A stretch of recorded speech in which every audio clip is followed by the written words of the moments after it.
Julian mental امریکہ کا 5 star وکیل تھا۔ وہ ہارورڈ یونیورسٹی سے فارغ التحصیل تھا۔ نیو یارک میں ایک بڑی لا فرم کا مالک تھا۔ اس کے پاس اعلیٰ تعلیم یافتہ اور ذہین ترین قانونی ماہرین تھے۔ وہ فیس بھی کروڑوں میں وصول کرتا تھا، لہٰذا وہ امراء کا وکیل کہلاتا تھا۔ اس کے بارے میں مشہور تھا، وہ جس کیس پر ہاتھ ڈال دیتا تھا وہ اس کو جیت کر ہی رہتا تھا۔ امریکہ کی بڑی کمپنیاں اور امیر ترین لوگ اس کے کلائنٹ تھے۔ لوگ اس کی میز پر بلینک چیک چھوڑ جاتے تھے۔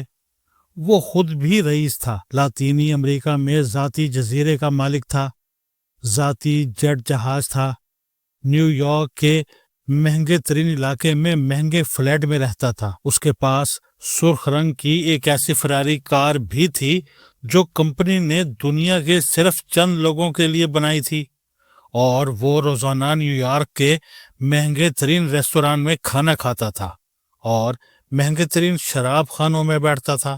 یہ اس کی زندگی کا ایک پہلو تھا۔ دوسرا پہلو یکسر مختلف تھا۔ وہ اپنے پیشے کو اپنی ذات سے زیادہ اہمیت دیتا تھا۔ وہ 20 گھنٹے مصروف رہتا تھا، مقدموں کی فائلیں پڑھتے پڑھتے میز پر ہی سو جاتا تھا۔ بیوی طلاق لے چکی تھی، بچے تھے نہیں، دوست اس نے بنائے نہیں تھے، اور عزیز رشتہ دار اور کلاس فیلوز اس کے رویے کی وجہ سے برسوں پہلے اس سے چھوڑ گئے تھے۔ چنانچہ وہ شدید تنہائی کا شکار تھا۔ وہ اس تنہائی کو شراب، عورتوں اور کام سے پر کرنے کی کوشش کرتا تھا۔ اس کوشش نے اسے وقت سے پہلے بوڑھا کر دیا تھا۔ اس کے بال سفید ہو گئے، گردن کی جلد لٹک گئی، چہرہ سوج گیا، سانس پھولنے لگی اور معدے میں السر نکل آیا۔ وہ پانی اور ڈبل روٹی کے سوا کچھ نہیں کھا سکتا تھا۔ وہ 52 سال کی عمر میں 70 سال کا بوڑھا دکھائی دیتا تھا۔ مصروفیت اور تنہائی جب ایک جگہ جمع ہوتی ہیں تو یہ انسان کو ڈھیر کر دیتی ہیں۔ جولیان کے ساتھ بھی یہی ہوا۔ وہ ایک دن عدالت میں دلائل دے رہا تھا۔ اچانک اس کے سینے میں درد اٹھا۔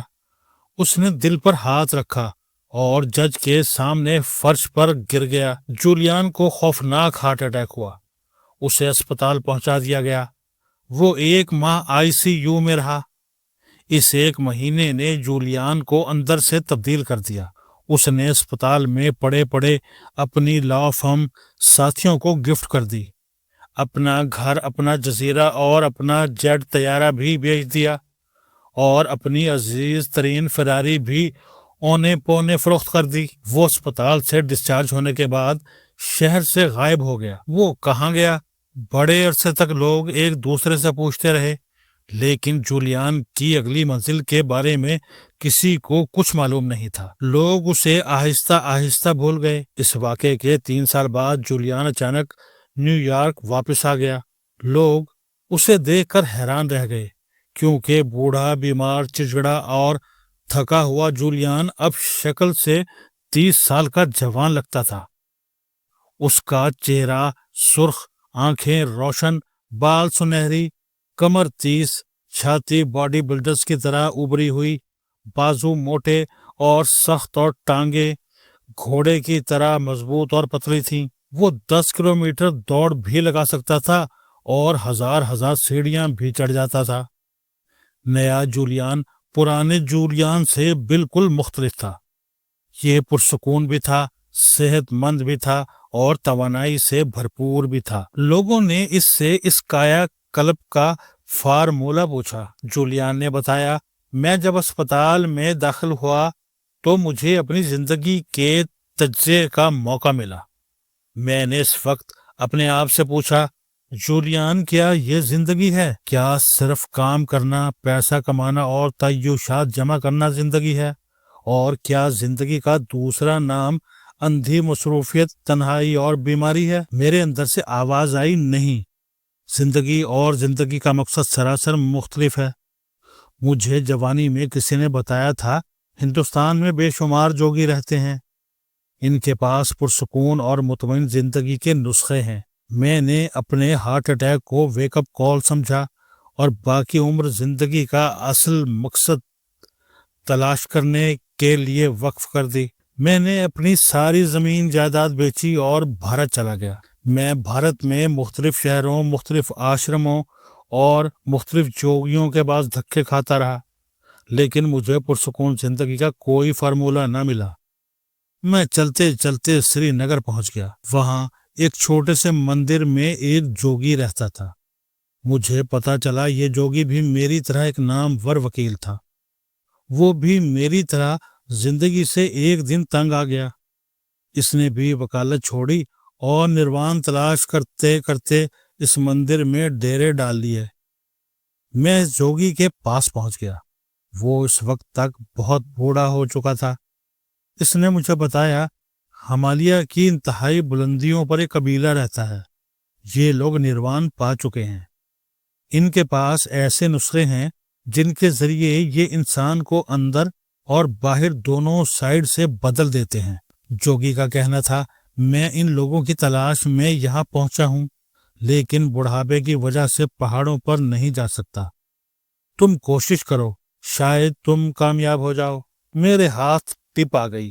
میں اٹھا اور پہاڑوں کی طرف چل پڑا۔ میں مہینوں ہمالیہ میں مارا پھرتا رہا۔ بارشیں آئیں، طوفان آئے، برفیں پڑیں، لینڈ سلائیڈنگ ہوئی، لیکن میں آگے بڑھتا رہا، یہاں تک کہ میں اس قبیلے تک پہنچ گیا۔ وہ کمال لوگ تھے۔ وہ پہاڑوں میں رہتے تھے، اپنا اگاتے تھے، اپنا کھاتے تھے، کسی کے پاس جاتے تھے اور نہ کسی کو پاس آنے دیتے تھے۔ ان میں سے ہر شخص کی عمر 100 سال سے زیادہ تھی، لیکن وہ ہمارے نوجوانوں سے زیادہ چاق و چوبند تھے۔ ان کی زندگی ڈسپلن میں پروئی ہوئی تھی۔ وہ رات کو جلد سو جاتے تھے اور صبح 4 بجے بیدار ہو جاتے تھے۔ وہ لوگ ذہنی، جسمانی اور روحانی لحاظ سے بہت تگڑے تھے۔ وہ کسی منفی سوچ کو ذہن کے قریب نہیں بھٹکنے دیتے تھے۔ اگر کبھی کسی کے ذہن میں کوئی منفی سوچ آ جاتی تو وہ فوراً برف کے یخ تالاب میں چھلانگ لگا دیتا اور اس وقت تک پانی میں رہتا جب تک اس کا جسم نیلا نہیں پڑ جاتا تھا۔ وہ چپ کا روزہ بھی رکھتے تھے۔ وہ پورا دن کسی سے کلام نہیں کرتے تھے۔ ان کا خیال تھا انسان کو اندر سے پرسکون ہونا چاہیے، بیرونی دنیا خود بخود ٹھیک ہو جائے گی۔ جولیان نے بتایا، میں 3 سال اس قبیلے میں رہا۔ میں نے ان 3 برسوں میں ان سے زندگی کا اصل فارمولہ سیکھا۔ ہمیں سونا کیسے چاہیے، ہمیں جاگنا کیسے چاہیے، ہم سورج اور چاند سے کیسے توانائی حاصل کر سکتے ہیں، جنگل اور پہاڑ انسان کے لیے کیوں ضروری ہیں، ہمیں کیا کھانا چاہیے اور ہمیں کس چیز سے پرہیز کرنا چاہیے، ہم اس عارضی زندگی کو کیسے مفید بنا سکتے ہیں، ہم ایک لمحے کو کیسے استعمال کر سکتے ہیں اور ہم اپنی سوچوں کو کیسے کنٹرول کر سکتے ہیں۔ میں نے ان سے یہ سارے فارمولے سیکھ لیے۔ میں جب ماہر ہو گیا تو انہوں نے مجھے حکم دیا، تم اب واپس جاؤ اور اپنے لوگوں کو شاندار اور مطمئن زندگی کے یہ سارے گر سکھاؤ۔ میں اس جنت سے واپس نہیں آنا چاہتا تھا، لیکن انہوں نے مجھے زبردستی یہاں بھجوا دیا۔ جولیان مینٹل بعد ازاں پوری زندگی لوگوں کو روحانی، ذہنی اور جسمانی صحت کے گر سکھاتا رہا۔ وہ نیو یارک میں امریکی بھکشو کے نام سے جانا جاتا تھا۔ اس کی زندگی اور اس کی تعلیمات پر رابن شرما نے ایک انتہائی خوبصورت کتاب لکھی۔ یہ کتاب بیسٹ سیلر ہے اور یہ اب تک جولیان مینٹل جیسے لاکھوں لوگوں کی زندگی بدل چکی ہے۔ یہ ایک ایسے بھکشو کی کہانی ہے جس نے نروان کے لیے اپنی فراری تک بیچ دی، جس نے خود بھی نروان پایا اور جو آخری سانس تک لوگوں میں نروان بانٹتا رہا۔ وہ کہتا تھا، آپ فیصلہ کریں، زندگی آپ نے گزارنی ہے یا پھر زندگی نے آپ کو گزارنا ہے۔ ہم لوگ زندگی بھر جولیان مینٹل جیسی صورتحال سے دوچار رہتے ہیں۔ ہم زندگی کے کسی ایک ٹریک پر سرپٹ بھاگتے ہیں اور اس چھوٹے سے ٹریک کو مکمل زندگی سمجھ بیٹھتے ہیں۔ قدرت ہمیں دیکھتی رہتی ہے، اسے پھر ہم پر رحم آ جاتا ہے اور وہ کبھی بھاری مالی نقصان، کبھی ایکسیڈنٹ، کبھی مقدمے اور کبھی بیماری کی شکل میں ہمیں جھٹکا دے دیتی ہے۔ قدرت اس جھٹکے کے ذریعے ہمیں زندگی کے چھوٹے سے معمولی سے ٹریک سے نکال کر زندگی کے اصل بحر بے کراں سے متعارف کرانا چاہتی ہے، لیکن ہم میں سے زیادہ تر لوگ اس جھٹکے کو مصیبت یا امتحان سمجھ کر اپنا علاج کراتے ہیں، معاملات سیٹل کرتے ہیں اور دوبارہ پرانے کنویں میں چھلانگ لگا دیتے ہیں۔ قدرت کچھ عرصہ بعد ایک آدھ اور جھٹکا دیتی ہے، یہ دوسری ویک اپ کال ہوتی ہے۔ انسان اگر اس کال پر بھی آنکھ نہ کھولے تو پھر قدرت مایوس ہو جاتی ہے۔ وہ شخص زندگی کی بساط سے فارغ ہوتا ہے اور اللہ تعالیٰ اس کی جگہ کسی دوسرے شخص کو بٹھا دیتا ہے۔ آپ دنیا میں فلاح و بہبود کرنے والے تمام لوگوں کا پروفائل نکال کر دیکھ لیجئے، آپ کو ان کی زندگی میں جولیان مینٹل جیسے ایسے حادثے ملیں گے جنہوں نے ان کا زاویہ نظر ان کی زندگی کا سارا دھارا بدل دیا، اور وہ چھوٹے کنویں سے نکل کر زندگی کے بحر بے کراں سے جا ملے۔